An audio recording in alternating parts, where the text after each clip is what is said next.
എല്ലാവർക്കും സിനി ലോഞ്ചിന്റെ മറ്റൊരു വീഡിയോയിലേക്ക് സ്വാഗതം. അപ്പോൾ നമ്മുടെ ഇന്നത്തെ വീഡിയോ എന്ന് പറയുന്നത് വോക്കിംഗ് ഡെഡ് സീരീസിന്റെ ആരാധകർക്ക് വേണ്ടിയുള്ളൊരു വീഡിയോയാണ്.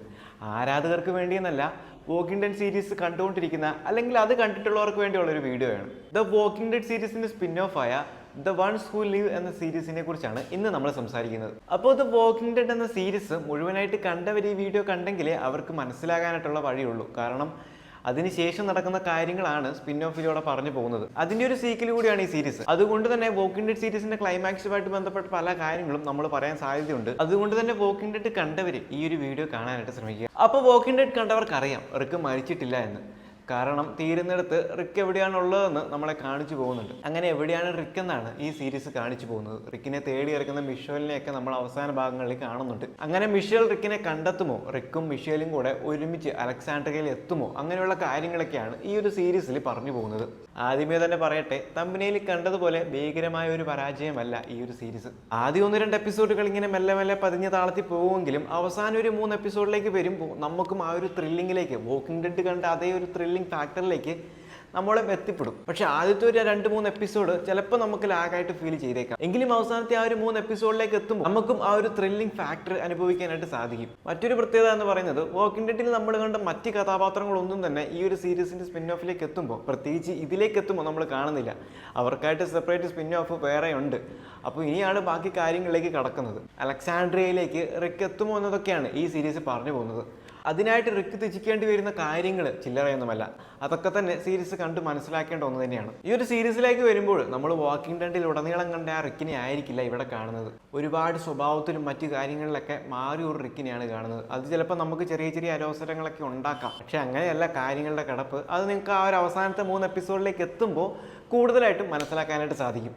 കാരണം റിക്കിനെ മാറ്റിയത് എന്താണെന്നുള്ളത് നിങ്ങൾക്ക് പതിയെ മനസ്സിലാവും. പിന്നെ ഈ ഒരു സീരീസിലേക്ക് വരുമ്പോൾ ഭയങ്കര നെഗറ്റീവായിട്ട് തോന്നിയൊരു കാര്യം എന്തെന്നാൽ, പല കാര്യങ്ങളും വളരെ നിസ്സാരമായിട്ടാണ് അവർ കാണുന്നത്. അതായത് പല കാര്യങ്ങളെയും അവർ അപ്രോച്ച് ചെയ്യുന്നത് വളരെ നിസ്സാരമായിട്ടാണ്. അത്രയും വലിയ സെക്യൂരിറ്റിക്കുള്ളിൽ കടന്നുകൂടുന്ന കാര്യങ്ങളൊക്കെ ഇത്രയും നാൾ ഭയങ്കര നാച്ചുറലായിട്ട് വന്നിട്ട് ഇപ്പോൾ ഭയങ്കര സൂപ്പർ നാച്ചുറലായിട്ട് മാറുന്ന ഒരു ഫീല് ചില ഇടങ്ങളിൽ നമുക്ക് അനുഭവപ്പെട്ടേക്കാം. അപ്പോൾ നിങ്ങൾ വോക്കിംഗ് ഡെഡ് സീരീസ് കണ്ടവരാണെങ്കിലും ഈ ഒരു സ്പിൻ ഓഫ് കണ്ടിട്ടില്ലെങ്കിലും തീർച്ചയായിട്ടും ഒന്ന് കണ്ടു നോക്കാനായിട്ട് ശ്രമിക്കണം. നിങ്ങളൊരു വോക്കിംഗ് ഡെഡ് ആരാധകരാണെങ്കിൽ തീർച്ചയായിട്ടും ഈ ഒരു സ്പിൻ ഓഫും കണ്ടു കഴിഞ്ഞതായിരിക്കണം. എങ്കിലും കാണാത്തവർക്ക് വേണ്ടി മാത്രം പറഞ്ഞേ ഉള്ളൂ. അപ്പോൾ ഇനി പറയുന്ന കാര്യങ്ങൾ കാണാത്തവർക്ക് ഇച്ചിരിയോടെ സ്പോയിലർ ആകാൻ ചാൻസ് ഉണ്ട്. അതുകൊണ്ട് തന്നെ ആ ഒരു സ്പിൻ ഓഫ് കണ്ടവരുണ്ടെങ്കിൽ നിങ്ങളുടെ അഭിപ്രായം അറിയാൻ വേണ്ടി മാത്രമാണ് തുടർന്നുള്ള വീഡിയോയിൽ പറയുന്നത്. അപ്പോൾ ആ ഒരു ക്ലൈമാക്സിനെ കുറിച്ചാണ് പറയാനുള്ളത്. നമ്മൾ കൂടുതൽ എക്സ്പെക്ട് ചെയ്തതുകൊണ്ടായിരിക്കണം ആ ഒരു ക്ലൈമാക്സിന് വലിയ പഞ്ചുണ്ടോ എന്നതായിരുന്നു ചോദ്യം. നല്ലൊരു ക്ലൈമാക്സ് തന്നെയാണ്. കാരണം ആ ഒരു റീയൂണിയനും അവർ തമ്മിൽ കണ്ടുമുട്ടുന്നതും ആ ഒരു കാര്യങ്ങളൊക്കെ തന്നെ വളരെ മനോഹരമായിട്ട് ഒരു പാർട്ടിക്കുലർ സ്പേസിൽ തന്നെയാണ് അവർ കാണിച്ചു പോയിരിക്കുന്നത്. പക്ഷേ നമ്മൾ കുറച്ചുകൂടി അവിടെ എക്സ്പെക്റ്റ് ചെയ്യുന്നുണ്ട്. കുറച്ചുകൂടെ ബാക്കിയുള്ള കഥാപാത്രങ്ങളെയും കൂടെ ഇൻക്ലൂഡ് ചെയ്തുകൊണ്ട് അത്തരം ചില കാര്യങ്ങളൊക്കെ എക്സ്പെക്റ്റ് ചെയ്തുകൊണ്ടായിരിക്കാം. കാരണം റിക്കിൻ്റെ അത്രയും നാളത്തെ ആ ഒരു 8 വർഷങ്ങൾക്ക് ശേഷമുള്ള ആ ഒരു വരവ് പ്രതീക്ഷിച്ചിരിക്കുന്ന ബാക്കി ആൾക്കാരവിടെ ഉണ്ട് എന്നതും നമ്മൾ ഓർക്കേണ്ട ഒരു കാര്യമാണ്. അതുകൊണ്ടൊക്കെ തന്നെ ആയിരിക്കണം കുറച്ചുകൂടെ എക്സ്പെക്റ്റ് ചെയ്തത്. ക്ലൈമാക്സിൽ പെട്ടെന്ന് അങ്ങ് തീർന്നു പോയതുപോലെയായിരുന്നു ക്ലൈമാക്സ്.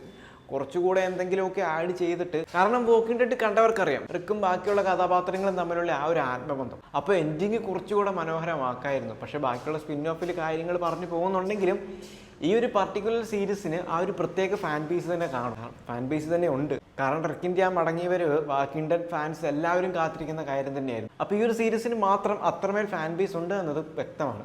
അതുകൊണ്ട് തന്നെ കുറച്ചും കൂടെ ആക്ഷനും മറ്റു കാര്യങ്ങളും ഇൻക്ലൂഡ് ചെയ്യിക്കാമായിരുന്നു. ആ ഒരു ത്രില്ലിംഗ് ഫാക്ടർ ആണെങ്കിലും ബാക്കിയുള്ള കാര്യങ്ങളാണെങ്കിലും. കാരണം അത്രയും വലിയൊരു സെക്യൂരിറ്റി, അത്രയും വലിയൊരു CRMനെ പോലെയുള്ള കാര്യം കാണിക്കുമ്പോൾ വളരെ നിസ്സാരമായിട്ട് അതിനെ തച്ചുടച്ച് വന്ന ഒരു അവസ്ഥയായിപ്പോയി. അവർ പറയുന്നുണ്ട് അവർ ഒന്നിച്ച് നിന്നാൽ എന്തും സാധ്യമാണ് എന്ന്, ലോകത്തെ തന്നെ കീഴടക്കാൻ സാധ്യമാണ് എന്ന്. അതൊക്കെ ഓക്കെയാണ്. പക്ഷേ ഇച്ചിരിയോടെ ലോജിക്കലും ബാക്കി കാര്യങ്ങളൊക്കെ ആയിട്ട് ചിന്തിക്കുമ്പോൾ നമുക്കും എക്സ്പെക്റ്റ് ചെയ്യാവുന്ന കുറച്ച് കാര്യങ്ങളുണ്ടായിരുന്നു. ഇനി ഇവരെയും കൂടെ എങ്ങനെയെങ്കിലും ഇൻക്ലൂഡ് ചെയ്തിച്ച് അതിൽ വന്നിരുന്നില്ലെങ്കിൽ അതൊക്കെ പോട്ടെ, എന്തെങ്കിലും വന്നു കഴിഞ്ഞു.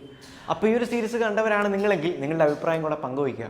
അപ്പോൾ മറ്റൊരു ചിത്രത്തിൻ്റെ വിശേഷവുമായി മറ്റൊരു വീഡിയോയിൽ വീണ്ടും കാണാം.